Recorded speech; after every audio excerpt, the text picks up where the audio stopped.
It's about I got to say, it's the stupidest thing in sports. Being able to run as he shoots the moon to the fans here in Green Bay. That is a disgusting act by Randy Moss. This is not Detroit, man. This is the Super Bowl. Hey. Here we go. Goff from the gun to the touchdown. It is caught. This is BS Sports. Oh, whoops. I forgot to push the different button. Welcome in. This is a live show, everybody. I can only do so much. Welcome in.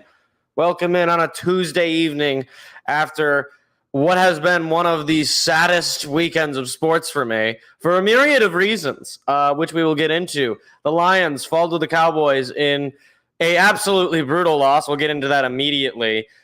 Obviously, the college football playoff went on, and my least favorite team in the whole universe, the University of Michigan, managed to win a game that I did not expect them to win. So that's great. And you know what else I just realized? I didn't turn those lights on. I was like, wait, why does the lighting look so weird? I know why. Because you don't have the lights on. I look like I'm living in a dungeon. There we go. Much better. Much more, welcoming. Welcoming. Very nice. Welcome in, Mr. X. Welcome in. Got a few other things we want to hit before as well. The Pistons won a basketball game. This is, honestly, get a lottery ticket. Or you could be like the guy who won the lottery like a couple of days ago. I think the guy won the lottery here in Michigan like a couple of days ago. So quite the weekend for him. But anyway, first things first, we got to get to this Lions game. So I'm going to start not with what everybody's talking about. I'm going to start with the actual game itself.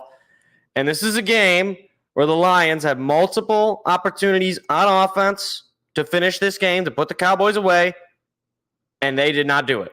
They were anemic on offense most of the game. Let me show you, or let me tell you, what their first half possessions look like. You ready? Field goal, punt, interception, turnover on downs, punt. You can't do it. Can't do it. Can't do it when you're on the road against a team that you could face in the playoffs. You can't do it. You simply cannot do that. Down just 7-3 at the half when you very well could have been up, 13-7, 20-7. I don't know. Take your pick. However good your offense wants to be. It could have been 7-6. It could have been 7-10. I don't know. But the fact is you had multiple opportunities that first half to get ahead and you didn't. All right, whatever. First half's gone. Can't do anything about it. Second half, okay? Touchdown, field goal. All right? Punt, interception, touchdown. A lot better. Now, the situation with those particular, plays obviously changes the circumstance. That field goal that led into the Dallas touchdown, that was a field goal after the JMO deep ball that Jared Goff beautifully threw. That's a drive you have to finish. You got to score a touchdown. At that point, Detroit was just got themselves a 13-10 lead. A 17-10 lead is a lot different than a 13-10 lead. Because then what did Dallas do? They did what you couldn't. They went and scored a touchdown on their next drive. And as good as the defense was this game, the defense at some point was going to give up a touchdown. I mean, obviously they gave up the big play where Derek Barnes just decided he didn't want to tackle. I don't know what that was. I heard some people speculating maybe it was he didn't want to get penalized for roughing the passer because he would have hit the hell out of Dak Prescott. I mean, it's a giant linebacker coming at you at full speed unblocked, and you don't even see him coming. Things aren't going to go well for you there. But at the same time, it's like, would you rather risk a penalty that results that in which if you don't get the penalty, you're going to get a safety, or best case scenario, he fumbles the football, you recover it for a touchdown, or you're going to whiff on the play and give up a giant touchdown the other way? You just can't have it. You just can't have it. And I don't want to riff on the defense. The defense played about as good of a game as they could against a team that is so good at home, giving up just the one big play. CeeDee Lamb was their entire offense. They could not run the football. They had less than 100 rushing yards. Outside of CeeDee Lamb, I mean, you had Brandon Cooks had a touchdown. Their tight end had a couple of nice receptions there. But CeeDee Lamb was their offense. I mean, the guy caught for like 200 plus yards. I mean, he had a night. He had a night on Jimmy Johnson's little Ring of Honor ceremony night. But whatever. I don't want to ramble too on about this. The other thing I wanted to point out about this defense is that Aiden Hutchinson looked like the guy that we wanted him to be. I mean, right now he's matched his rookie year sack total with the 3 sacks he had against the Cowboys. And again, the defense kept the offense in the game, and the offense did not reciprocate. And the other thing to consider is the defense really has been playing well the last 3 weeks. I mean, obviously you give up probably a little bit few too many points than you would have wished on Minnesota, but you had the four interceptions that game, and the game prior you held the Broncos to no points in the first half, no touchdowns the first half, and then in this game you held the Cowboys just 1 touchdown in the first half, but because your offense was unable to take advantage, we sit with a 1-point loss. And the other thing, on that 4th and goal, I was nervous about the call. I figured it was early in the game, so you can kind of risk it. You still have some time to make up for the lost ground if you don't get it, and you still would have them pinned in their own territory. But it's a risky decision. It's one of those things where, yeah, obviously, like, there are some people that were doing some really stupid things, saying like, "Oh, well, if we would have had that field goal, we would have won the game because we would have had 22 and they would have 20." That's not how this works. You don't just get to, if we got that field goal and they missed all their field goals and we scored 100 million points, they would lose. Wonderful. Why don't we have you as the coach, actually? But it's one of those things where, yeah, you probably change the way they play, but if the defense continued to play the way that they did, it probably would have turned out to be a different game. And I think Dan Campbell's going to learn from that. But all of that being said, obviously I think this team should have played better. I really commend the defense, even though obviously near the end it was kind of a rough end for the defense, giving up a couple of touchdowns there when they had the lead. But whatever, it was going to happen. All of that to say, what the referees did on that final 2-point conversion is nothing short of stealing the victory from the Lions. Full stop, period, end of story. That's like, this is not okay. Here's what I'll say about this, right? It's not like in 2014 in the playoffs when Pettigrew was a target, pass interference, call the flag, pick up the flag. We all know the end of that story. Lions don't win the game. They lose another playoff game. It's not like, let me think of another one. There's so many examples I can think of. It's not like the Seahawks punching the ball into the back of the end zone when that's actually a penalty. So what happened? Maybe the game changes there. It's not any of those. It's not even, I believe it was last year against Seattle when we got a stop on 4th down and there was some faux penalty that should not have been called, and on the next play they score a touchdown. It's none of that, okay? The Lions converted the 2-point conversion. They had a perfect play. Taylor Decker made a great catch. It was a play that Dallas didn't see coming. Nobody would have thought, game on the line, they're going to throw to their offensive lineman. Nobody would have suspected it, and it worked out perfectly. Decker went and reported. The referee was aware that a lineman was reporting. It wasn't like there was all that happened. The only reason that play did not work is because the referee called the wrong man eligible and would not just say, "Oh, oops, I called the wrong man as eligible. Sorry, Dallas." Like, the problem was, if he were to say, "Oh, I did the wrong thing," Dallas would be talking about how the game was stolen from them. Which, look, I think they would have a case, right? But it's not the same thing. And the other thing too is if we would have converted and it would have been a holding call, it would have been an offensive pass interference call, it would have been a offensive offsides call. That's something you can't argue, right? Like, that's something that, or maybe if you can argue it, it's in the play, right? Like, it's not something that, like, you literally could not have run the play any differently other than there was nothing you could have done. The play was executed in the exact way it was supposed to be executed, and it was just taken away from you because Brad Allen is a football terrorist. I don't know. This. Yeah, right.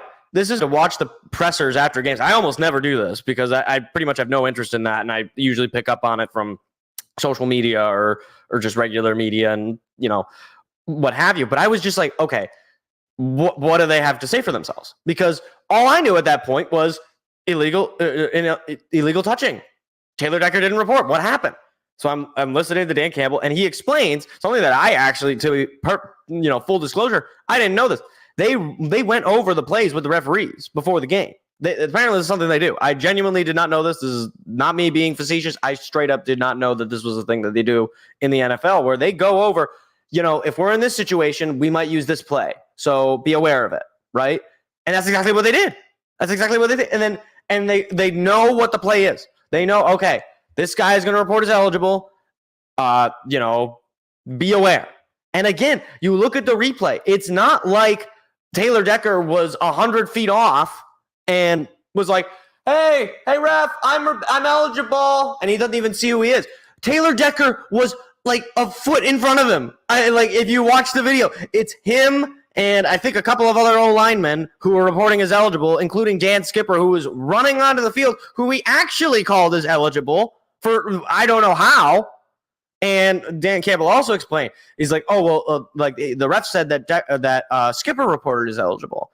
And it's like, well, no, Skipper didn't report Skipper did not report as eligible, or Skipper did report as eligible, but you can't have multiple players report. Only one guy reports. So Skipper might have been the one who reported that these guys are reporting as eligible, right? Yeah, it was Decker and Sewell next to Brad Allen. Thank you, Mr. X. So it's like, there's no scenario where the referee should not be aware of who's eligible. And frankly, if you got the mistake, because the other thing that I caught was there was one of the refs in the crew who said, "Oh, I thought he was eligible. Like I thought he told you he was eligible." Like here's the thing that boggles the mind to me is if the other people on the field can identify it, if the coaches could identify it, if the player is telling you he was obviously there's this he could have lied about his eligibility, but that's the play was that it was going to him. Jared Goff would not throw to a guy if he wasn't eligible. Like they all knew. Goff told him to go report. And then I got to hear from stupid Cowboys fans, well, actually, did you know it was actually an illegal formation because he was, it's like, no, the only reason it would have been an illegal formation is if he didn't report. And he did report. That's why he was that's why he was just able to go out there. They're trying to talk on both sides of their mouth. They're trying to say, "Oh, well, he did report as eligible, but actually it's an illegal formation." No, because if you report as eligible, it is a legal formation. And then, oh, no, actually, he didn't even report as eligible. It's like, no, he reported as eligible. It was a legal formation. The Lions won that game. Full stop. They did everything they had to do, and the only reason that they lost the game is because numbnuts didn't know the difference between the number 58 or the number 68 and the number 70. It's again, you know what this is? And I don't know if I thought of this later that night or if I thought of it the following morning. It reminds me of a breakdown that John Boy Media did for Armando Galarraga's perfect game. If anybody's not a baseball fan, I'll get you up here. Armando Galarraga was a pitcher for the Detroit Tigers back in 2011. He pitched a perfect game. If you don't know what that is, 27 men up, 27 men out. Didn't give up a hit, didn't give up a walk, didn't give up an error, none of that. No fielder or no hitter reached first base safely. And final out of the game, the hitter hits a ground ball, goes to first baseman Miguel Cabrera. Galarraga goes and covers the base. Cabrera throws the ball to him. He catches it in time. Umpire calls him safe. Replay shows he was out. Every single angle shows he was out. Live, he looked out. The player who ran it thought he was out. And then he goes and gets another out. He's got the only 28 out perfect game. But the point of it is, the reason that people see it as a perfect game is because it's not like Galarraga gave up the out in the third inning, or gave up the hit, I should say, gave up the hit in the third inning, or he gave up the hit in the first out of the ninth inning, right?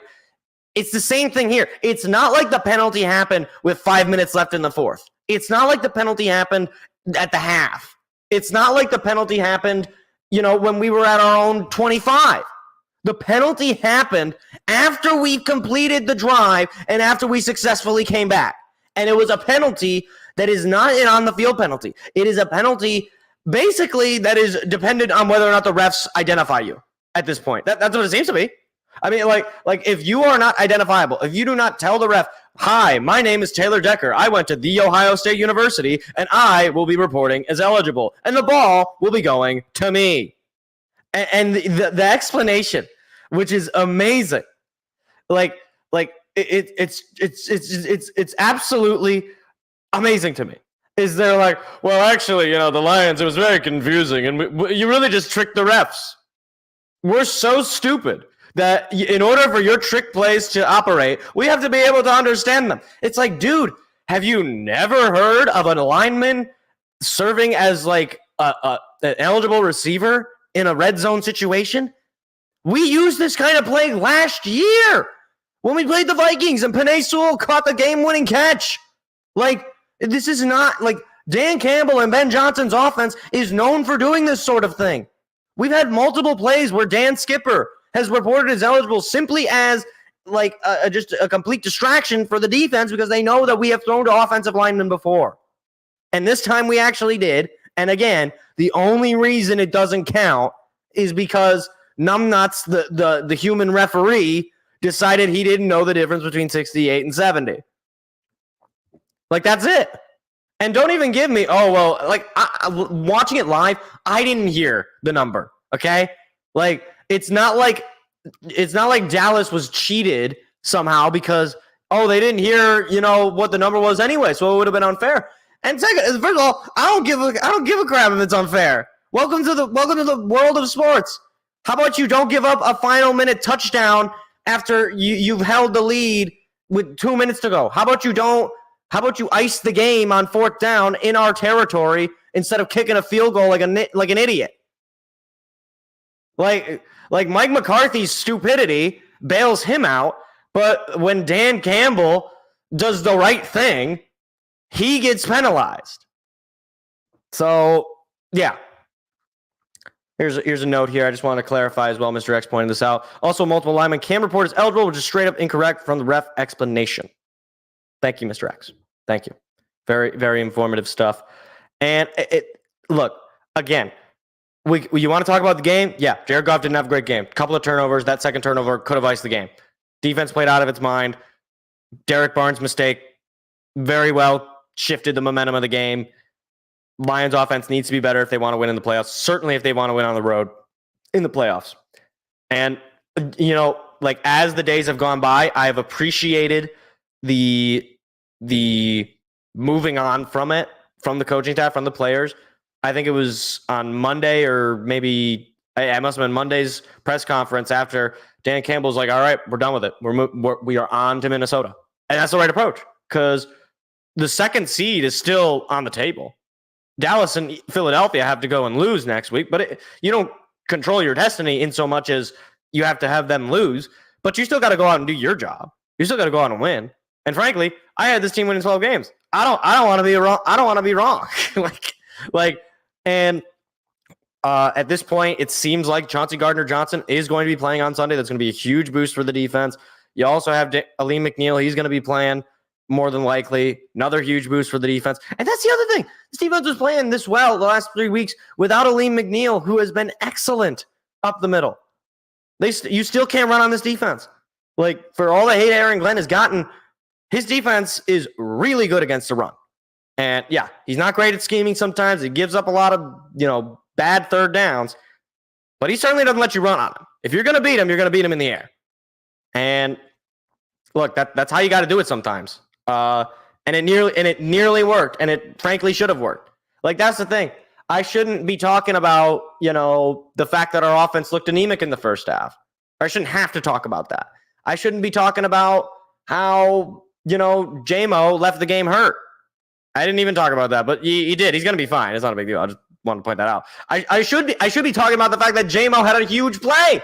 I should be talking about how this team never says die. I should be talking about how this team should be going to the Super Bowl or could be going to the Super Bowl. But instead, I got to talk about Brad Allen's refereeing crew, which is amazing to me. This is another thing. I'm sorry, I keep going on this rant. That crew is going to be going to the Pittsburgh-Baltimore game, which is on national television on Saturday.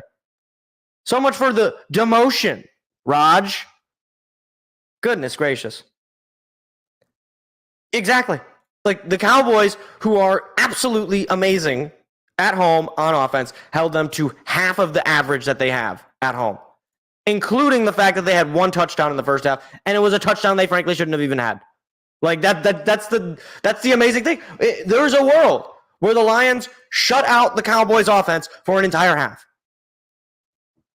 Like there's a world where the Lions are up double digits at the first half. It's not totally unreasonable. Now, obviously, it didn't play out that way. But look, we're on to Minnesota. And Minnesota, obviously, realistically, they have nothing to play for. But technically speaking, they do have a chance at the playoffs. So they have a small inkling of a percentage to play for something. And obviously, any team wants to play spoiler. Divisional opponents are always going to be difficult. But as far as I'm concerned, Dan Campbell's got to have this team ready by Sunday. This team's got to go out there and play a masterclass. I really don't want to see struggles on the offensive side. I want to see the defense continue where they've been. I want to see them go out there and send the NFL a message that what you did to us has only served as fuel to the fire. So I'm looking forward to the game on Sunday. It's going to be a 1 o'clock start. They announced it, I believe, yesterday. It was TBD going in, so we weren't. I believe at the time of the Cowboys game, I wasn't really sure when it was going to be, but it's going to be a Sunday 1 o'clock start, so we'll be obviously live reacting and live commentating on the game as it goes. But we still have many other things to discuss NFL-wise, and then we'll break down some college stuff and go from there. So, first thing I got to point out here, Philly, are you okay? Like, are you good? I don't want to just like say that Matt Patricia is a football terrorist and he ruins every single team he has ever coached for outside of the Patriots. But Matt Patricia is a football terrorist and he has ruined every single team he has coached for outside of the Patriots. Like, what am I looking at right now? This team went to the Super Bowl last year, had one of the best defenses, only got better in the offseason in theory. But Jalen Hurts playing like garbage. Their running game, non-existent. A.J. Brown, did you even play when you only caught for 53 yards and 4 catches? Like, Philly is in full-on panic mode, and Nick Sirianni is looking a lot like a coordinator merchant at this stage. Now, I don't want to be too harsh on Sirianni because I really like Sirianni. I think he's, guy's got a fiery spirit. He can lead a team. But the fact that he's letting Matt Patricia call his defense should be like, I'm not saying it's a fireable offense, but it is a gross level of incompetence. You're letting this defense, which has, let me run down some of their players. Guys like Kevin Byard, guys like Shaq Leonard, who granted is, not seen his best days, but he still has something left in the tank. Obviously, you go out, you still have Fletcher Cox. You go out, you get Jalen Carter. Jalen, did you even play? I mean, seriously, I can't remember the next, remember like mid-season when Jalen Carter was looking really good and everyone was talking about how stupid the Lions were for not taking him and how stupid everybody else was for letting the Eagles get him. And Jalen Carter, an elusive one tackle the whole game. Granted, it was a solo tackle, but, seriously. Like it was a sack. Okay, he gets one sack against a quarterback in Kyler Murray, who is my height, basically, which is not tall for the record. I realize that on camera that joke doesn't really stick. It really only works in person. But you have a defense with a lot of guys. But that secondary's banged up. I mean, obviously you don't have Darius Slay, and then of course the other thing that I think people are underestimating, they don't have C.J. Gardner-Johnson anymore. He's not on that team. Now, granted, if they would have re-signed him, would he be playing? I mean, he's not playing for the Lions, so, you don't really know. But it seems that the loss of personnel, especially in that secondary, is not helping them. And then the loss of, personnel in the form of coordinators. They lost both their coordinators. It's hard to come back from that. And clearly, they have struggled. I mean, they've lost what? Isn't it? It's now the losing streak. Well, they beat the Giants, but they have lost 4 out of their last 5. 3 of those were to playoff or borderline playoff teams in the form of the Niners, the Cowboys, and the Seahawks. 2 of those were on the road. They're not going to host a playoff game if they don't win this division, which is very, very much so possible.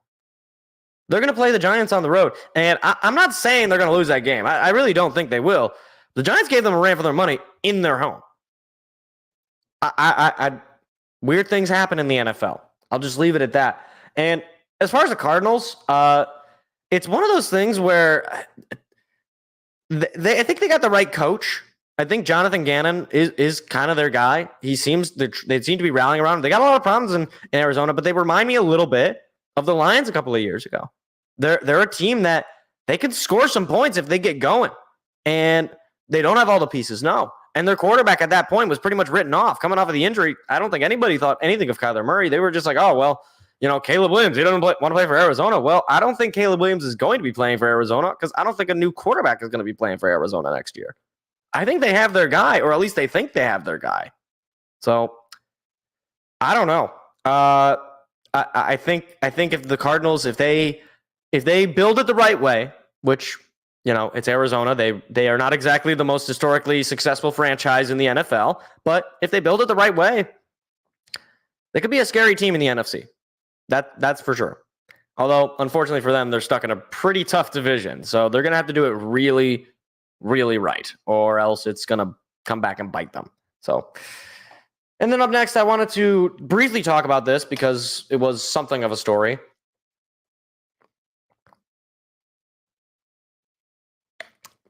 After I take a swig there.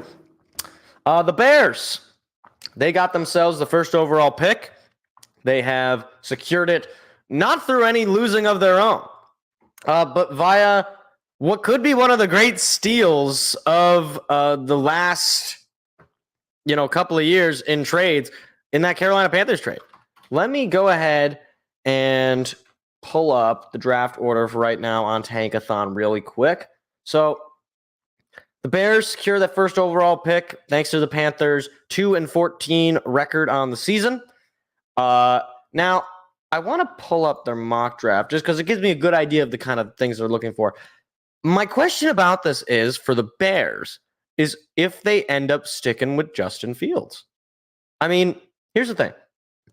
Last week, Bears, they knocked around the Falcons. And we could talk about the Falcons all we want because they're an ineptly coached group that is incredibly talented offensively, but incredibly inept in the offense, weirdly enough. But Justin Fields, he's played pretty well. Now, everybody knows my opinion, or at least you probably know my opinion. This right here, Mr. X, they have a chance to end the Packers play. Look, if I'm the Packers, this is my worst nightmare. Like, you're playing a divisional opponent with nothing to gain, with nothing to lose and everything to gain. And it's a quarterback who wants to prove himself. And now, granted, Jordan Love probably wants to prove himself as well. But Justin Fields probably is uncertain as to his future in Chicago. He knows his team has the first overall pick, and he knows this is a loaded quarterback class. If they end up keeping Eberflus, which I think would be a mistake, I think it's not going to be good for Justin Fields. But I look. Full disclosure, I am not a fan of Justin Fields. If I were them, I would move on from Justin Fields while his stock is high. I think Justin Fields is a lot of sizzle, but no steak. He's doing this in games where the team has nothing to gain. Like the team's season ends and he'll go and have great games. Like, I know that winning record is not necessarily an indication of the quarterback itself, but when you as a quarterback have successfully led your team to like a total of like what? How many wins have they won since he's been the quarterback? Like I'm going to guess somewhere in the 20s over the past 3 seasons. Maybe a little bit less than that. Maybe a little bit more. I don't know. But to me, I don't think he's reliable in those final. I don't think he's ever had a game-winning drive the whole time. I don't think he runs around a lot and he doesn't have a great O-line and he doesn't have a great wide receiver room, but he also makes a lot of dumb decisions. We already saw that he got hurt and he missed much of the season, and the season basically ended the moment he got hurt. And we all seem to forget the awful start he had. And I know, it happens. Sometimes, have an awful start, they figure it out. Understand. Jordan Love didn't have a great start either. But I don't see the attributes of a quarterback that is actually going to get you super far. And Chicago, the other thing too is, wasn't Justin Fields, was he picked by this regime? I don't know if he was. And if he was, this regime is not doing a great job. Or at least the previous regime is not doing a great job. But I really don't. I really think if they first of all, they already made out well with the Panthers trading that pick last year. I think they could get an even better deal this year because the quarterback class is way better than it was. I mean, I think of a team that is in need of a quarterback. I think of a team like the Broncos. I think the Broncos could certainly think about trading to number 1. I think of a team like the Saints. I don't know, maybe the Raiders. They need a quarterback. The Falcons, certainly desperate for a quarterback. And the thing is, too, these could also be teams you trade Justin Fields to. So it's not just you have a bunch of teams that need a quarterback that they want to take at 1, or you have a bunch of teams that just want a quarterback and they'll trade for Justin Fields. So I think there's more opportunity to get better as a team long term if you trade Justin Fields. And I know Lions fan telling a Bears fan that he doesn't like their quarterback. Okay, understood. Wonderful. Thank you for adding that to the discussion. But I'm simply telling you what I think at this point. And I think they should move on from Justin Fields. But, if they want to keep him, fine. Fine by me. I mean, we've got a winning record against him. So they want to stick around. That's perfectly okay with me.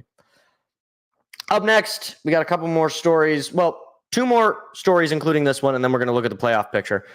The Ravens did a very mean thing to the Dolphins. They pulled their pants down on national television, just like they did to the 49ers. And that was very not nice, Baltimore. Don't do that. Especially don't do that because, some of us enjoy watching football on the weekend and not 56-19 final score. You have your backup in by the time, I turn the game on. Look, at this point, I think Lamar Jackson is the front runner for the MVP. You throw for 5 touchdowns, you pass for 321 yards. You've done it against the best of the best in the Dolphins and the 49ers and, all these teams that they've beaten. Yeah, this is your front runner. This is your MVP, which is crazy to think about because he had regressed since that MVP season.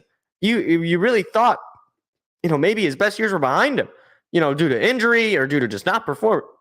Excuse me, due to just not performing. But he's really put it together this year. And you know what? He bet on himself and he hit a home run. I got to give him credit for that. But not just that, they got great weapons in the wide receiver room, especially in the form of Zay Flowers and not an amazing receiver at this point in his career, but a contributor in Odell Beckham Jr. And you got guys like Isaiah Likely making big plays and Rashad Bateman and Justice Hill. And the fact is, Gus the Buzz don't stop. It seems like every time I see Gus the Buzz run, it's usually for some pickup. Is he Derrick Henry? No, but he's the bus, and you're not taking him down. Gus the Bus is for real. As far as the Dolphins go, this is just sort of the problem where I kind of saw this coming because I knew it was going to be a cold weather game in Baltimore. This was written for you to lose. But Miami, you got to get this monkey off your back of you can't beat the good teams. I know they beat Dallas, but they did that at home. Now the new bugaboo for them is, are they going to do it on the road? And they got a big game for this division next week against the Bills. If they don't win that game, Bills win home field advantage in the playoffs, and that's not going to bode well if they got to play them in the playoffs. So there's a lot. This is a good point here, Mr. X, because I think a lot of people probably attribute that MVP season to a lot of those rushing yards, which, to be fair, I mean, yeah, like he was so elusive in 2019. I remember him coming on the scene, and he was like, I really was a big fan of him. I really thought this guy's one of the best, and then he just goes and he loses in the playoffs. So for Lamar Jackson and for the Ravens, you also got to get that monkey off your back. You got to go out and you got to at least compete in the playoffs. You got to go out and you got to make some noise. I think right now the Baltimore Ravens are the best team in football. Like this very well could be a Super Bowl team. But weird things happen in the NFL, especially weird things happen in the playoffs, where you can have a guy like Lamar Jackson having an MVP season, and then as soon as the playoffs hit, it's like that MVP high. It just, you just sink down, and team you were supposed to beat comes out and plays the game of their life. Saw it happen to Aaron Rodgers twice. Saw it happen to Patrick Mahomes in 2018. Now, granted, that wasn't really Mahomes' fault, but still, you win the MVP. It's not a guarantee that you're gonna win the Super Bowl. So it's important for players to be aware of that. But obviously, there's only so much they can do. Finally, I wanted to briefly talk about this because it is unavoidable at this point, and I hate it, but it's real. The Pittsburgh Steelers are going to have a winning record again.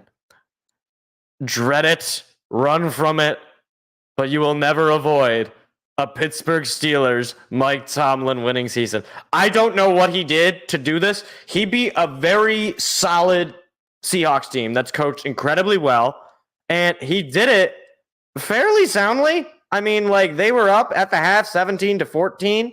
And I mean, there was just never a point where I felt so much confidence in the Steelers. Like, how did Mason Rudolph win that game? I'm convinced at this point that, like, any adversity, they could have the Steelers play the 49ers every single week, and somehow they would end up with a winning record. I don't know how they do it. And I know there's some Steelers fans, some very spoiled Steelers fans, who are going to say, oh, I don't care. We're just going to get eliminated in the playoffs. Oh, Mike Tomlin, he's just the most overrated Listen, okay? You don't know what it's like until you don't got it. You don't know what it's like to have more wins every single season than losses until you don't have it. You want to have fun in a season? Go look at what the Cardinals are doing. Go look at what the Lions did a couple of years ago. Go look at what the Lions did for most of their time.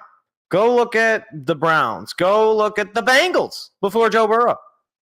Like, it is way more awful to have a losing season year in and year out. Because here's the thing, okay? I know that the Steelers are not good. I know that they're probably, assuming they do make the playoffs, they're probably not going to go very far. But at least you have a chance. At least you're in the dance, right? Anybody can win. In the playoffs, outside of the playoffs, it doesn't matter. Any given Sunday, any team can beat any other team. See the Arizona Cardinals beating the Eagles.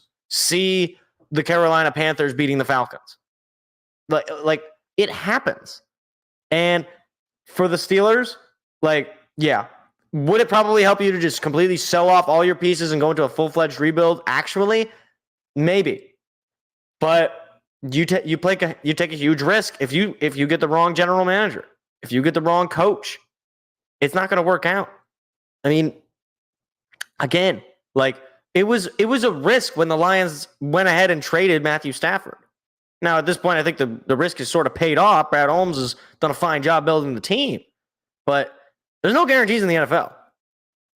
You can be the most highly touted prospect ever, and you tore your ACL, you're done for the season, and you're never the same quarterback, or you're never the same receiver, or you're never the same offensive line, whatever it is.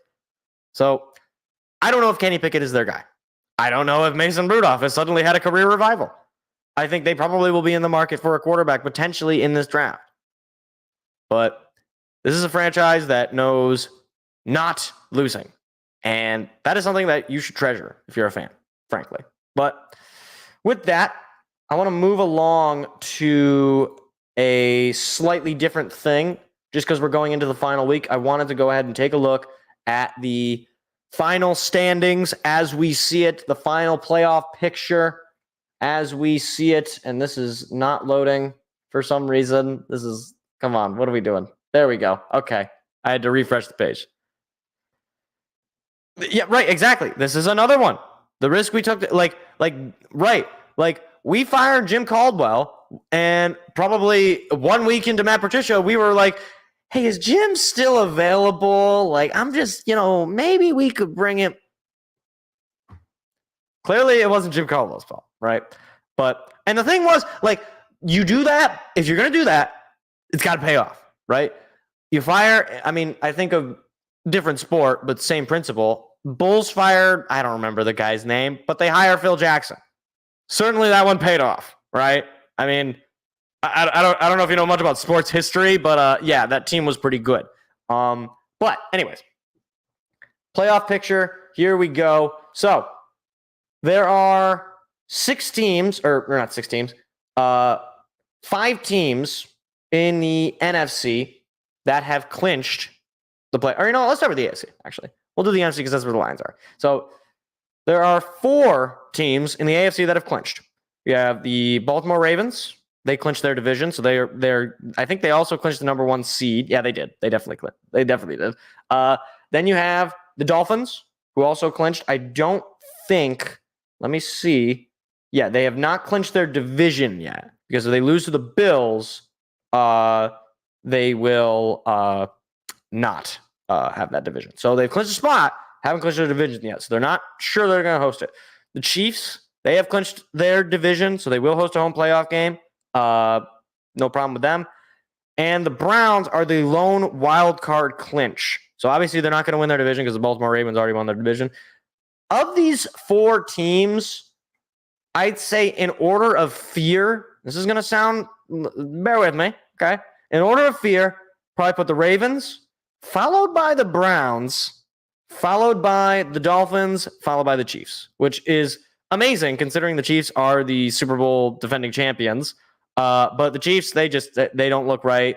They haven't looked right all season. The Dolphins, they're really good when they're firing on all cylinders, but the injuries are hitting them at a bad time, and they're not playing the best football right now. Browns are one of the best defensive teams in football, and Joe Flacco is playing like Joe Flacco of 10 years ago. And the Ravens are the Ravens. We already talked about them earlier. In the hunt, we have 3 teams that are considered in the hunt, and then 2 teams in the bubble. On the bubble. I don't know what that exactly translates to. I think I just throw them all as in the hunt technically. But anyway, you have the Jaguars, you have the Bills, you have the Colts, and then on the bubble, you have the Texans and you have the Steelers. Ooh, that is an interesting opinion, and I will not disagree with it totally, because we've seen Lamar Jackson struggle in the postseason. How ironic would it be if Joe Flacco knocks off his old team that let him go 4-1 Lamar Jackson? Wouldn't that be something? But anyways, so the highest percentage of making the playoffs according to NFL.com here, they have the Bills sitting at 94% chance to make the playoffs. They would need to win, and they're in for sure. And I don't know what the other scenarios are. I wish they gave me the scenarios, but they don't. But the other team that has a high chance is the Jaguars. They have a 77% chance. They got I wish it would tell me their next opponents, but it doesn't do that. So that's wonderful. Actually, I can just look at it. They play the Titans next week. And that is also for the division, by the way, I believe. That division, I think, is all tied up, which is really strange. You have the Jaguars, who are technically in first. You have the Colts, who are in second. Texans, who are in third. And then who is the last team in that division? 1, 2, 3. Who's the last team? Oh, yeah, the Titans. The Titans got eliminated. Ignore the Titans. They're the Titans. But I think all the Jaguars would have to do is win, and they're in. The Colts would need to win in a Jaguars loss, and I think the same applies to the Texans. But the Colts and the Texans play each other, so it's like there's going to be a lot going on in that division in the AFC South. As far as I already talked about the Bills, again, the Steelers. I don't know what their scenario is, but if they make the playoffs, I at this point I think that Mike Tomlin is cheating. I'm not accusing him of any particular ill doing. I just refuse to believe that any of this is real. It has to be a WWE thing. It has to be scripted in some way. I don't know how he can't keep getting away with it. How does he do it? Mike, how do you do it? As a fellow Mike, I feel like I need to know this information.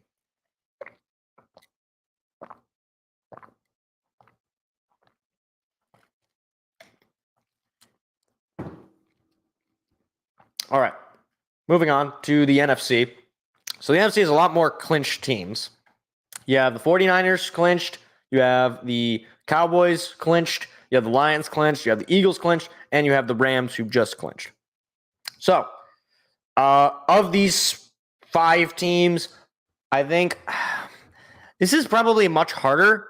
I would say the 49ers followed, no smarm, no bias, maybe a little bit of bias, followed by the Lions, especially following that loss. I think they're going to be incredibly motivated.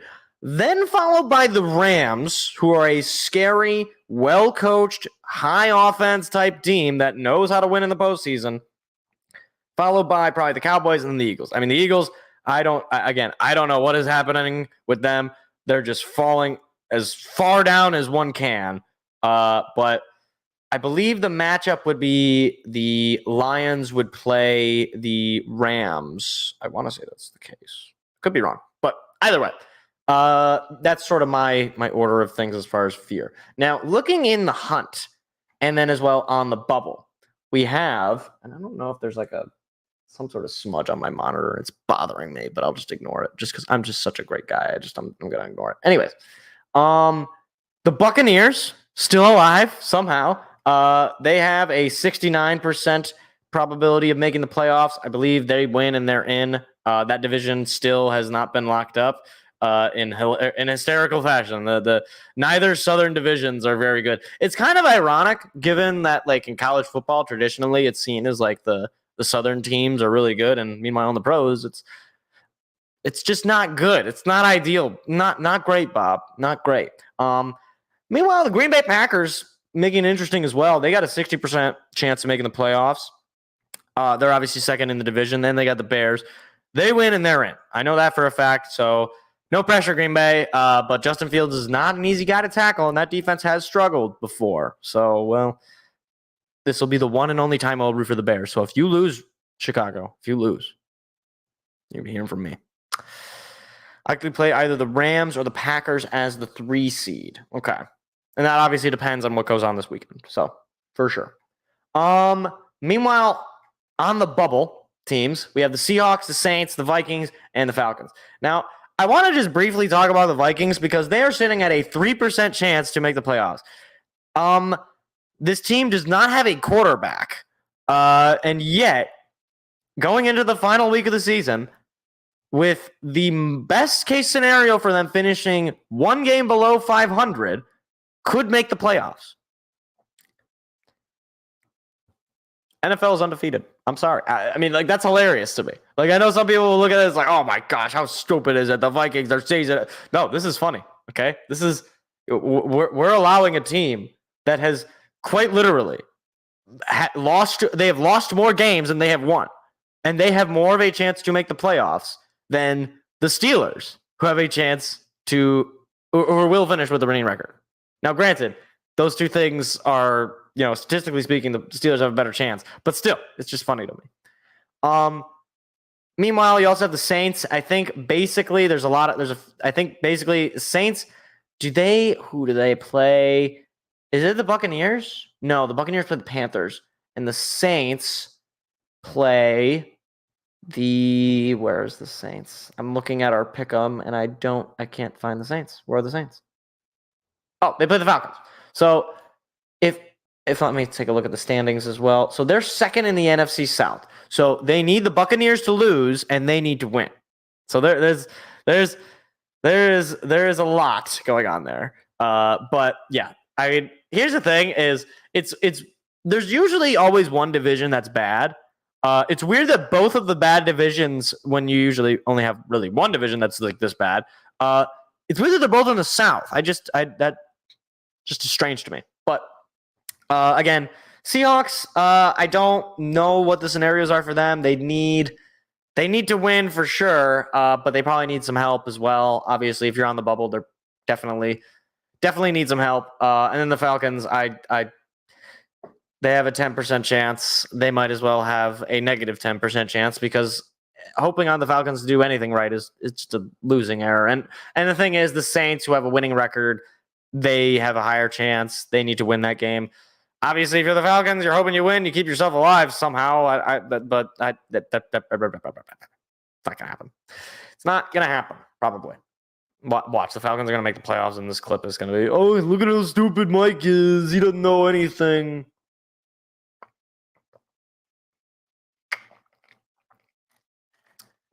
I am curious though. What is the lowest playoff percentage a team has had and then made the playoffs going into the final week? I'm genuinely curious about that. They win and the Bucks lose. They win the South. Wait, really? What? How does? Wouldn't they? Oh, well, okay, because they're playing the Saints. I was like, wait, how does that? And it's like, yeah, I guess they would. That's.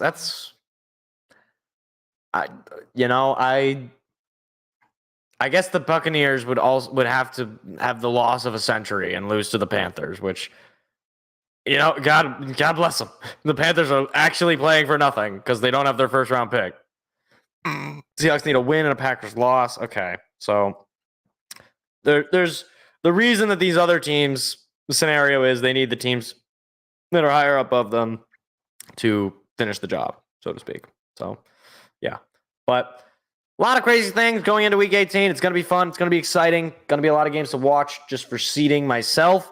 Obviously, I know my team is going to be in the playoffs, and they're going to host a playoff game, so I'm not worried in that sense. I think the Lions I think it would be cool if we could finish with the 2 seed, especially because, frankly, we should have the 2 seed right now. But, it would be nice if we could just do that. So Lions need a win, and they need a Cowboys loss and an Eagles loss to do that, of course. Because that would put us at a record of 12-5, put the both of them at records of 11-6, respectively. And then I don't know how it works with I want to say the Cowboys would win that division because they won the head-to-head. So, but anyway, that is enough NFL stuff for right now. Now I have to talk about a thing that has been dreadful for me, and it is college football. This season of college football could not have gone any worse for me as a Michigan State fan. First, my head coach decided to take his, his favorite body part and use it like it was an amusement park. Shout out to Mrs. Costanza. After that, my team became the single worst college football team I've ever seen with Harlan Barnett. And now, as all that's happening, the University of Michigan, my least favorite sports team and sports fandom ever, continues to just keep winning games and being very good, and I hate it. So the big takeaway, Michigan, they finally did it. They won a playoff game after this would be the third year of making it, and they beat Alabama, a team that I did not think they would match up well against. Here's the thing. I really thought that the mobile quarterback, I thought it was going to make their defense struggle, but Jalen Milroe looked like doo-doo. He looked awful. And Michigan, credit to their defense, it is a hard unit to beat. They were sacking Jalen Milroe basically every other down. I don't know all their guys on defense because I don't really watch a lot of Michigan football.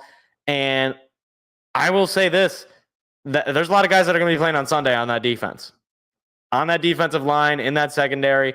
And credit to the Michigan offense, which did not have like an amazing game, but they overcame the adversity that they were putting themselves in. Between the special teams mishaps with the missed extra point and the bobbled fumbles and all that, the bobbled punts, all that, it just didn't matter because their defense kept them in that game.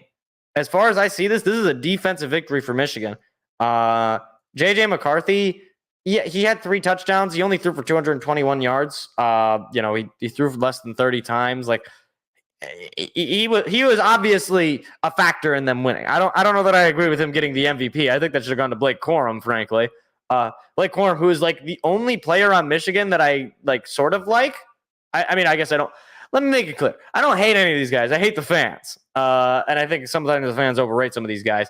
But Michigan, to me, they are just sort of a unit. They don't have that one guy that completely blows you away, but they play together.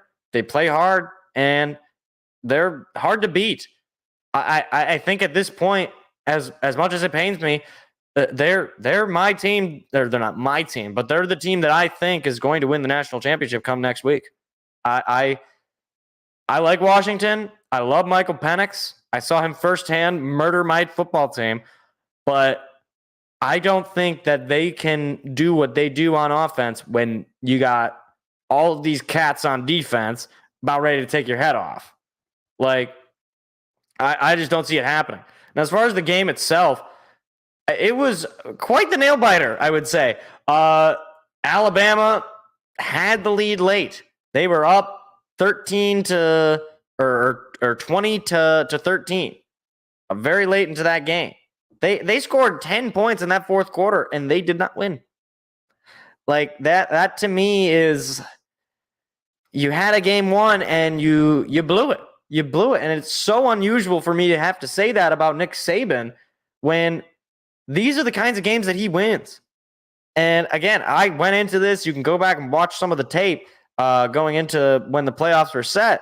Like, I really thought that this was a bad matchup for Michigan. I did not think they'd be able to contain Jalen Milroe, but credit to Jim Harbaugh, credit to his staff. They figured it out. They figured him out, and he was so ineffective, like to the point where he's going to need a real big bounce back year if he wants to be a first round draft pick. But with that being said, Michigan, congratulations. You won the Rose Bowl. You finally did something that Michigan State did in 2014, which was probably the last time that Michigan State ever felt true happiness. So that's good.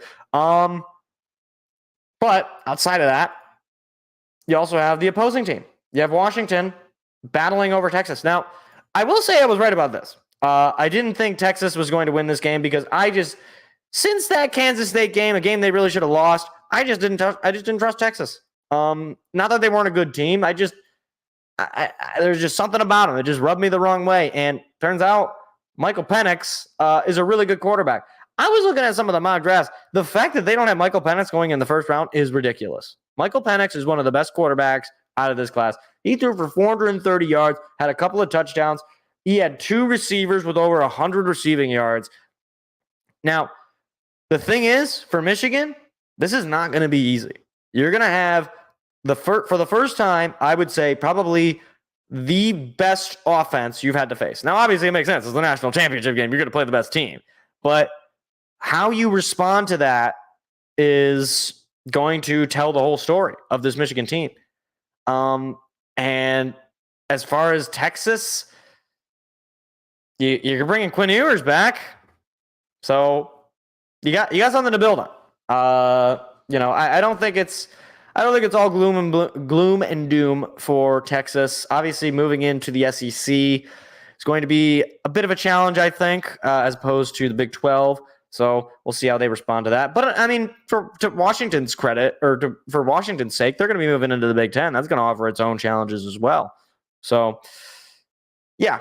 I think national championship game next week. If I were a betting man, which I am not, I would take Michigan.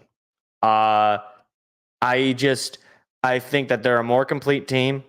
I think that they have less explosive plays, but they have those sustained drives where they eat away at the clock. And Washington, their defense is just not that good. We've seen multiple times where they drop, or their defense gives up 30, 40 plus points in a football game.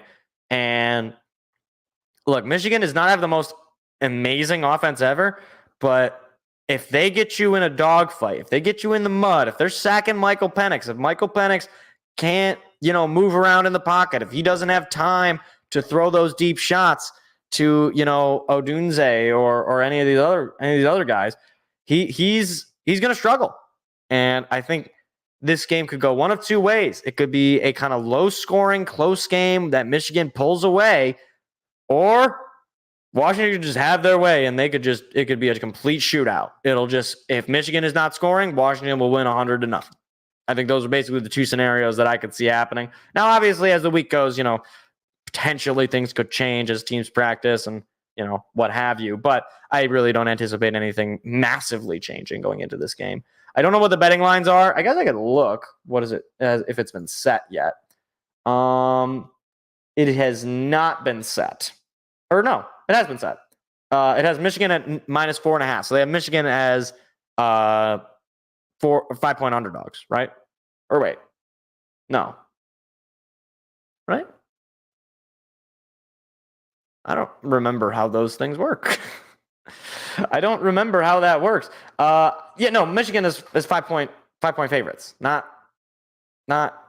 right? When it's minus, I'm sorry, I don't do betting. All right. We already discussed this. But anyways, matchup predictor on ESPN has Michigan at a 74.3% win probability to Washington 75.7. So yeah, I think this is Michigan's game to lose. Minus is fair. Okay, thank you. I wish they would just actually use that, but they gotta be all fancy with their math and subtraction and things and stuff and numbers all over the place. What do they mean, Mason? But no, I think Michigan is going to win this game, and it's going to be painful because I'm going to have to hear about this from Michigan fans for the rest of my life, assuming Michigan State does not win relatively soon. Now, to that point, Michigan had to hear from Michigan State that they had the more recent Rose Bowl victory for up until 2014, and now we don't even have that. So you can see how this was just a struggle fest of a weekend for me. I had the Lions get robbed, and then on New Year's Day, Happy New Year! Michigan wins a freaking bowl game, finally. Ridiculous. But congrats, Michigan. I'm so happy for you.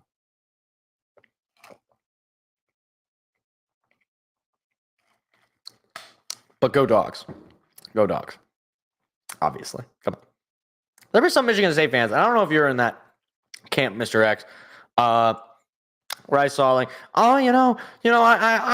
just want to see the Big Ten succeed. It's like, I don't care about the Big Ten. I care about, I care about the green and white. That's what I care about. As far as I'm concerned, Michigan could lose the rest of their games by 100. It wouldn't matter to me. What do you think this is? We aren't just a rivalry for 1 week, guys. I mean, come on. There was something I also heard. This is even weirder to me, where I heard there was some Buckeyes fan who was like, "Oh, the real Buckeyes fans were rooting for Michigan because we just want what's good for the." It's like the real Buckeyes fans. You guys are a bunch of losers if you're rooting for Michigan. This is your biggest rival who's pulled your pants down the last 3 years. Oh, I just hope Michigan has a great time. It's like, what? Did you lose your balls? What happened? Have a little bit of, spite. Come on. I mean, that's half the fun of sports is the spite store. Curb Your Enthusiasm spite store. That's what this is. This is I know that my team is not good. I know that my team is not going to win, but I know for sure I don't want your team to win. If I'm going to be down in the mud, I want you right here with me. That's my motto, my line of thinking, especially for college sports, but it applies to pros as well. Speaking of professionals, do we want to talk hockey first, or do we want to talk basketball first? Because both are sad. Just make that clear. Both are very sad. But you know what? We'll talk hockey first. We'll put hockey on the front page. Hold on. Let's pull up the Detroit Red Wings, who have been struggling as of late, and at this point, I think there is certainly reason to panic because their month of December was nothing short of a nightmare. Right now, the Red Wings need to have a 60-point percentage to make the playoffs down the stretch. Not easy. When I said going into the season, I thought this was a playoff team. And at the first couple of months, I thought, yeah, clearly seems to be a playoff team. The month of December hits, and I don't know what happens to the Red Wings coaching staff, players, what have you, but they went out and had an awful month. They've won 3 of their last 10. I believe they've only They've lost 10 of their last 13, something like that, like even worse. Like they have really struggled, and it's not like they've struggled against like good teams. They've struggled against the Anaheim Ducks. They've struggled against, the San Jose Sharks, the Ottawa Senators, teams that are out of the playoffs, the Buffalo Sabres. They beat the Canadiens in overtime, but they get mollywopped. And there's some statistic out there, and I think it's still the case. They have not won a game when they have scored 3 or less goals.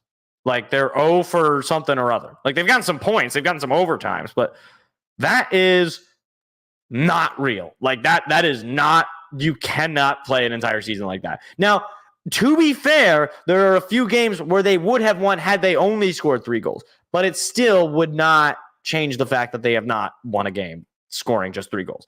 And I'm curious as to what other teams' records are like this, because there are some teams that are lower scoring teams. And this is obviously a high octane offense that the Red Wings are running, but this defense has to get better. Like goaltending has been awful, but the defense is not helping the goaltending. We have a lot of defenders that are just not pulling their weight. With that being said, a look ahead into January. You have a road stretch coming up on the West Coast. You have the San Jose Sharks tonight at 10:30. Probably won't be watching that game because I'll be in bed. Maybe I'll catch like the first period or so. You have the LA Kings on Thursday. You have the Anaheim Ducks on Sunday. You got to go out and you got to win 2 out of those 3. I don't care which 2 you win. I don't care if you win them in overtime. You got to go out there and you got to win. Because then you come back home and you play Oilers and the Kings again. Now, in those Kings matchups, I like you to get 1 out of those 2. If you got to beat them at home, that's fine. Do whatever. Oilers, I don't know what their deal is. They've kind of struggled, but they've kind of brought themselves back up. They're kind of doing the reverse of you right now. So it's going to be which team is legit.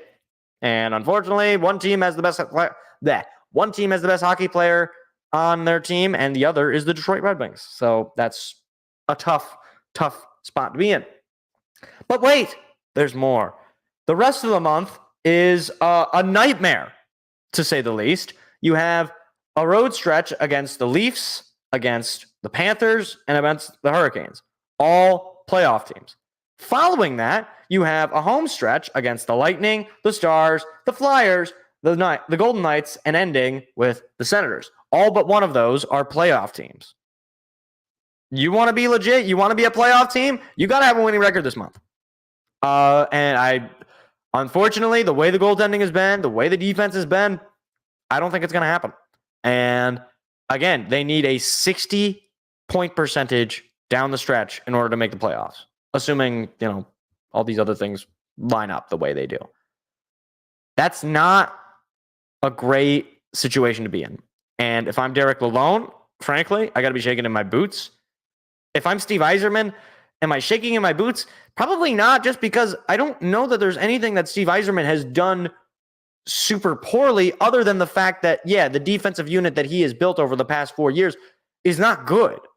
But he's drafted really well. Basically, all of his prospects have done pretty well, either at the minor league level or once they're up at the major in the NHL level.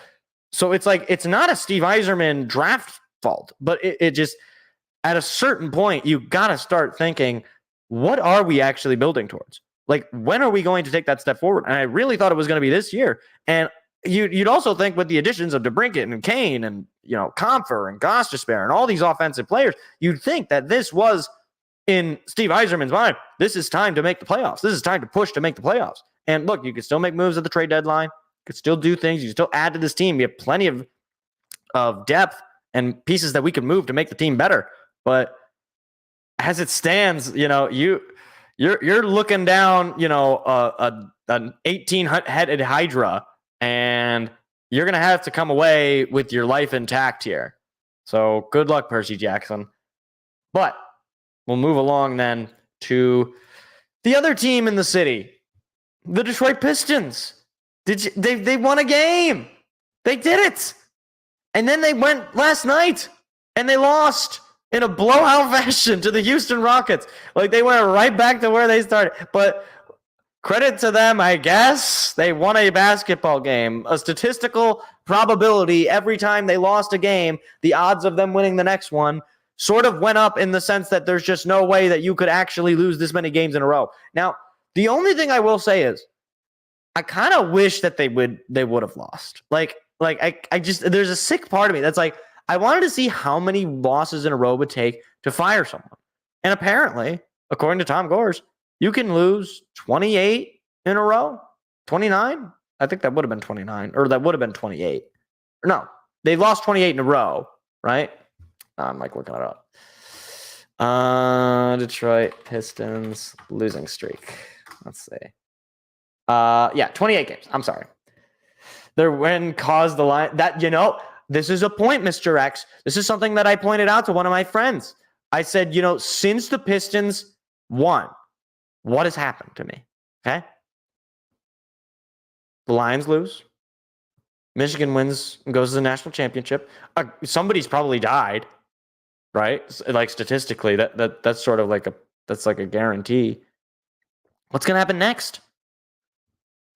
Is the first of the four horsemen going to show up? Is it going to be like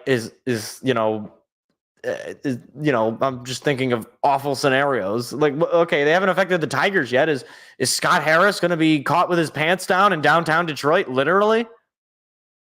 Like what awful thing needs to happen? I hope we're just done. I don't know if anybody's watched Berserk. I watched the anime and I've been reading the manga, but this is like, it's like he got the Behelit. It's like the Pistons got the Behelit and they won and they just killed all their friends. Like that's what they did. They just murder. I know I just spoiled Berserk if you've never seen it, but whatever. It's from 1990s. The manga's from like the 80s. Shut up. I didn't spoil it. You spoiled it.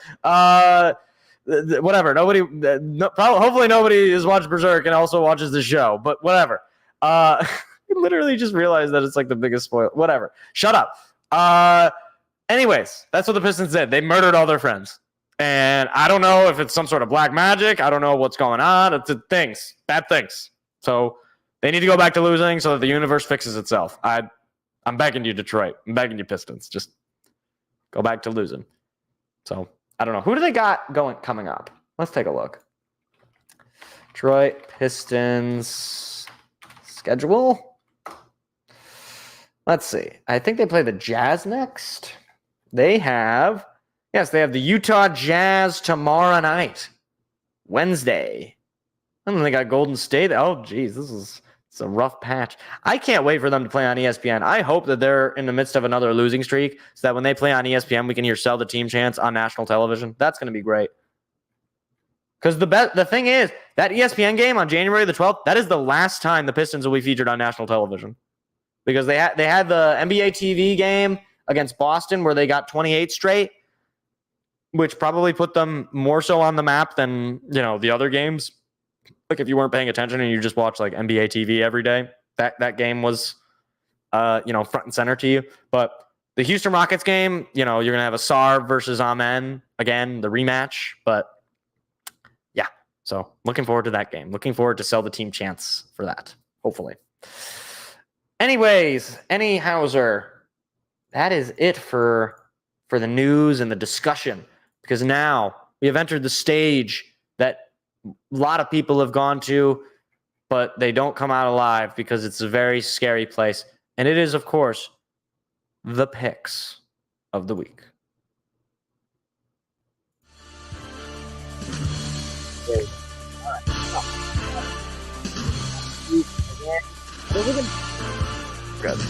Let me pull up his picks. So, here we go. Final week, final picks. No Thursday night game, so Amazon, you finally saved us from bad football. Good job, guys. You did it. 1 week's free, one Thursday free of bad football. But unfortunately, we are going to get bad football on Saturday because the Steelers are playing. It'll be the Steelers visiting the Ravens. Seth, he's taking the Ravens in this one. I'm just gonna agree because look, as much as I want the Steelers to add more chaos I don't truly believe that they will do that. So I am going to take the Ravens because I believe in self-preservation. So yeah, give me the Ravens. Give me the Birds. Also on Saturday night, we got the Texans visiting the Colts. Playoff chances on the line on Saturday night. Give me, Seth is taking the Texans. This is actually a difficult one. Because I want to just try to see if I can jump Seth in the record, I'm going to take the Colts because it's a difficult one. I'm going to be the contrarian. Gardner Minshew, more experienced quarterback. C.J. Stroud, obviously coming off the win against the Texans. Both these teams fighting for their playoff spot. I don't think it's out of the realm of possibility that either of these teams win. I think I'm going to give the home field advantage. I think it's going to be a raucous crowd. Saturday night, prime time. Yeah, give me the Horsies. Come on. Up next, the Buccaneers taking on the Panthers on the road. Seth is obviously taking the Buccaneers because he has 2 eyes and can see. So, yeah, I'm going to agree with that wholeheartedly. The Panthers are not a real football team. I saw earlier David Tepper fined $300,000 for throwing that drink. I don't know if it was water or beer or pop or what it was. He threw something on some Jaguars fan. He got fined $300,000 for it. So he's $300,000 less rich, which I suppose is good in some way, but it's basically a drop in the bucket. Anyways, out of the game, Baker Mayfield playing really solid football. He's got a chance to make the playoffs again. He's got a chance to sort of revive his career. He's been playing in a weak division. He's obviously not, who he was with the Browns, but the Buccaneers are a pretty solid team, and the Panthers are just not a solid team. So, yeah, give me the Buckies to win this game. Up next, the Browns visiting the Bengals. Seth is taking the Browns, and, yeah, I'm just going to have to agree here. The Bengals, they had that game against the Chiefs, and they blew it. They really blew it. I don't like the Bengals against the Browns in general. For whatever reason, the Browns have actually played very well against the Bengals, even when Joe Burrow was there. And I think Joe Flacco he's playing too good. He's playing too elite right now. So give me the Flackinator. Is that his nickname? I just made it up. Give me the Flackinator on the Browns. Up next, the Vikings visiting my Detroit Lions. Seth taking the Lions. Of course, I have never bet against the Lions all season. I have picked them every single time. You can go back and watch, even in the preseason. Yeah, give me the Lions to win this one. I think the Lions are going to be incredibly motivated to win this game. The Vikings, they do not have a quarterback, so that's going to be pretty tough for them to win. They had something of a quarterback last time we played a couple of weeks ago, and he threw 4 interceptions. And this defense is going to be even better with Aleem McNeil, with C.J. Gardner-Johnson back. I think this is a Lions victory all the way. I think they're going to look very dominant, hopefully. So give me the Kitty Cats. Up next, the Jets visiting the Patriots in what I can only describe as a crime against humanity and goodness and hope and virtue and good. Seth is taking the Jets in this one, and I guess I will just take the Jets because I really don't want to take it. Can they take them both to lose somehow? Can they defy the laws of football and both lose the game? This is like if you took the two blind people, right? And you gave them double-edged swords, and no hilts on the sword. So they're just holding a bloody sword, like they're holding like a blade on their 2 hands, and they're also swinging it, trying to hit each other. And you're just like, oh, can one of them just die, and then we can just get them out of there and maybe get them stitches? That's what this is. Just 2 blind men with swords with no hilts, double-edged, just cutting into themselves until somebody dies. Moving on to the Falcons and the Saints. Seth is taking the Saints. I don't know. This is another You know what? Football terrorism. Falcons. I don't know. I know I was, talking crap about them earlier and how their offense is terrible, which is true. It is terrible. I don't know. Football terrorism. I don't know. Arthur Smith is going to finally decide to use Kyle Pitts and Bijan and, all their really good offensive players. I don't know. It's just going to... Things. Stop. I have no explanation. What do you come to this show for? I don't know. Up next, Jaguars at the Titans. Seth taking the Jags. I'm going to agree on this one.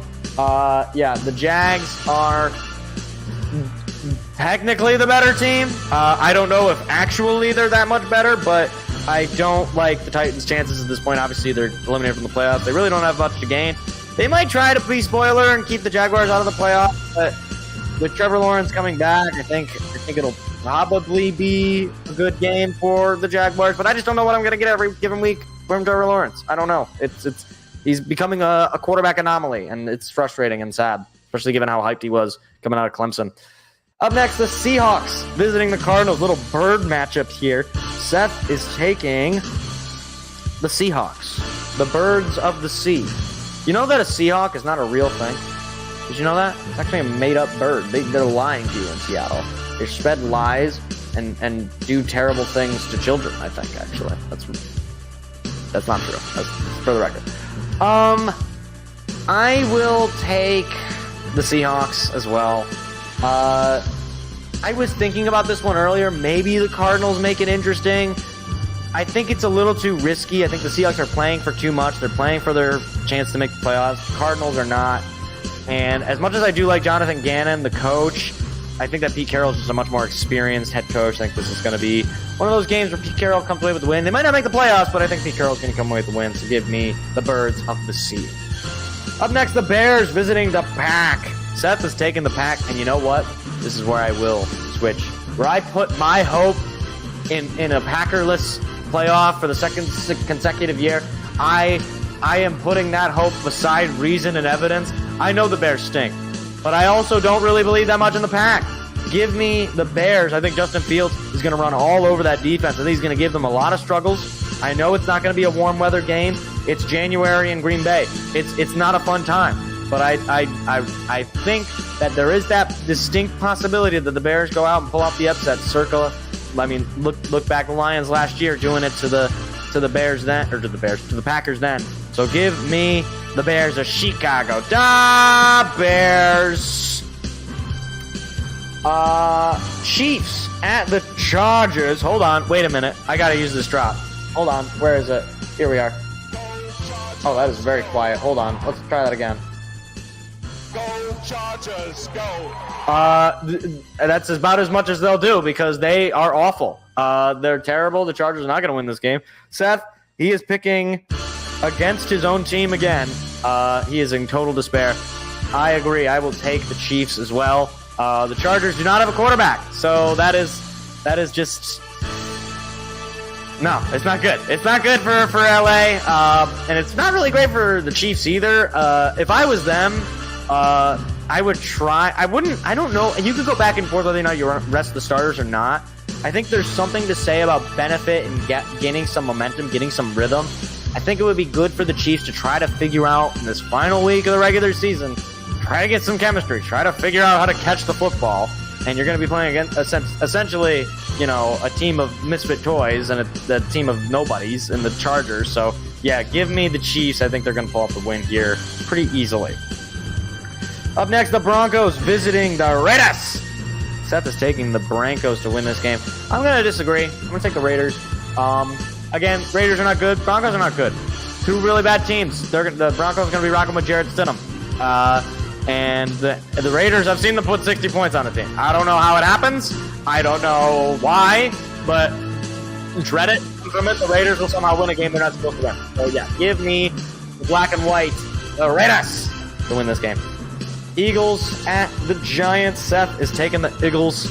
I will agree as well. I think the Giants are not very good. I also think the Eagles are not very good. But the only team the Eagles have beaten down this stretch is the Giants. Now, granted, this time it's going to be on the road. It's going to be in enemy territory. You know those Giants fans are going to want to come out and support whoever's at quarterback. If it's Tyrod Taylor, if they're going to run it back with Tommy DeVito, which I doubt is going to happen. But I don't think that there's enough in the Giants tank to be able to win this game. Now, I'd love them forever if they did it, because it would keep our number 2 seed chances alive. But I don't think it's. I just don't think it's going to happen. So give me the Eagles. Up next, the Rams visiting the 49ers. This is a big game for seeding. Seth is taking the 49ers, and I will just agree. Look, the 49ers are one of the best teams in the NFC, certainly one of the best teams in football.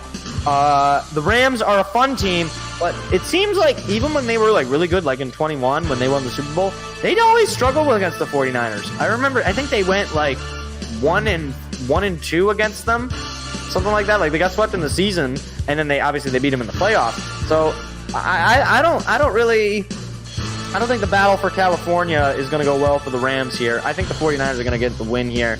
It might be a little bit close because that Rams offense would score, and if the 49ers offense is not clicking on all cylinders, it can be a little bit close, but I think the 49ers will come away with it. So give me the Niners. Up next, the Cowboys visiting the Commies. Seth is taking them boys. And look, as much as it pains me, I have to take them boys. Again, I would love nothing more if the Commies could do us a favor and just take out the Cowboys. It's not likely, but it is possible. But still, realistically, Dak is playing at an MVP level. CeeDee Lamb's one of the best, if not the best, wide receiver in football right now. Their running game is struggling, but their wide receiver room is just too deep. You got Cooks, you got CD. You have weapons, and Dak is the way Dak is playing, it's hard to beat them. Now, to be fair, the Cowboys are a different team on the road, but the Commanders have one of the worst defenses in human history. I believe, actually, it was said that if the Mongolians were to see that line of defense, the Mongolians would actually just not invade out of pity. And they tried to go around the Great Wall of China. So they know what defense is. I don't know where I was going with that analogy or that joke, but I hope it landed. Shout out to all my Mongolian friends, whom I have none. Finally, Sunday Night Football, Bills, Dolphins, the fate of the division on the line. Seth is taking the aquatic mammals, and I am going to disagree. Give me Bills Mafia. Pulling off the upset, getting home field. It's going to be a cold, cold night in playoff football for Bills Mafia when they get to host a playoff game. The Dolphins have looked out of sorts. They're injured. Things are not going well for them right now. Meanwhile, the Bills, everything is going right for them. So give me Buffalo to beat Miami. I was trying to find a way to get the syllables matched up there, and then I was like, Dolphins has just 2, and that's not going to work. So, wrap it up here. Steelers at the Ravens. We are both taking the Ravens. Texans, Colts. Seth is taking the Texans. I am taking the Colts. Buccaneers, Panthers. We are both taking the Buccaneers. Browns, Bengals. We are both taking the Browns. Vikings, Lions. We are both taking the Lions. Jets, Patriots. We are both taking the Jets. Falcons, Saints. Seth is taking the Saints. I am taking the Falcons. Jaguars, Titans. We're both taking the Jaguars. Seahawks, Cardinals. We're both taking the Seahawks. Bears, Packers. Seth is taking the Packers. I am taking the Bears. Chiefs, Chargers. We are both taking the Chiefs. Broncos, Raiders. Seth is taking the Broncos. I am taking the Raiders. Eagles, Giants. We are both taking the Eagles. Rams, 49ers. We're both taking the 49ers. Cowboys, Commanders. We are both taking the Cowboys. And Bills, Dolphins. Seth is taking the Dolphins. I am taking the Bills. And that is the picks. Final picks of the regular season. What a regular season it's been. And what a regular season it has been.